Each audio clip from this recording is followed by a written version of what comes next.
সে অনেক অনেক দিন আগের কথা। একটি জঙ্গলে বাস করত টুনি আর তার দুটো ছানা। টুনি তার দুটো ছানা নিয়ে সুখে জীবনযাপন করছিল, কিন্তু একদিন টুনির বাসার উপর নজর পড়ল একটি পাজি শিয়ালের। আরে বাহ, টুনির বাসায় দেখি দুটি নাদুস নুদুস ছানা। যাই, টুনিকে বোকা বানানোর চেষ্টা করি। আমাকে আজ যেমন করেই হোক টুনির ছানা দুটোকে খেতেই হবে। শুনেছি টুনির মাংস নাকি খুবই নরম এবং সুস্বাদু হয়। ভাবলি অবাক লাগে, সেই সুস্বাদু মাংস আমি খাবো তৃপ্তি ভরে। আমাকে যেভাবেই হোক ওই দুটো ছানাকে খেতেই হবে। এই বলি শিয়াল টুনিকে বলতে লাগলো, এই টুনি, তোর ছানা দুটোকে নিচে ফেলে দে, তা না হলে উপরে উঠিয়ে তোর ছানা দুটোকে আমি খেয়ে ফেলবো। তাই ভালোই ভালোই বলছি, তোর ছানা দুটোকে আমায় দে।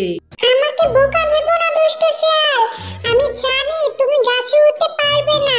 আর তোমার যদি এতই ক্ষমতা থাকে তাহলে গাছে উঠি না হয় আমার ছানা দুটোকে খাও, দেখি তুমি কত ক্ষমতাবান। টুনির মুখে এরকম কথা শুনে শিয়াল মামা তো খুবই রাগ হয় এবং সে টুনিকে বলল, তোর সাথে ভালো ব্যবহারে কাজ হবে না টুনি, দাঁড়া দেখ আমি তোর সাথে কি করি। তোর ছানা দুটোকে আজ আমি খেয়েই দেখাবো তোর সামনে, তারপর দেখি তুই কি করতে পারিস। এরপর পাজি শিয়ালটা একটি ফন্দি আঁটে এবং টুনি যে বাসার উপর বাসা পেতেছে সেই গাছটিকে ঝাঁকাতে শুরু করে এবং টুনির ছানা দুটো গাছ থেকে নিচে পড়ে যায়।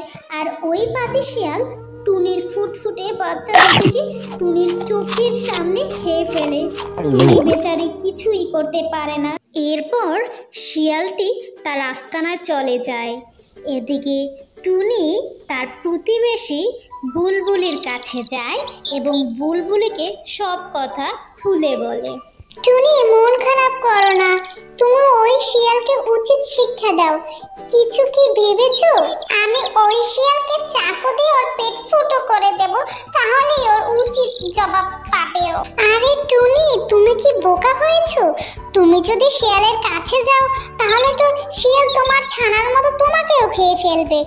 তুমি এক কাজ করো, যখন শিয়াল ঘুমাবে তখন তুমি একটি ধারালো কেচি নিয়ে ওই শিয়ালের লেজ কেটে দিবে, তাহলে ও আর লজ্জায় ওর আস্তানা থেকে বেরিয়ে হতে পারবে না। এরপর তুমি শিয়ালের আস্তানায় এসে শিয়ালের লেজটা কেটে দেয়। এভাবেই টুনি তার প্রতিশোধ নেয়। লাইক এবং সাবস্ক্রাইব করে আমাদের সাথেই থাকো।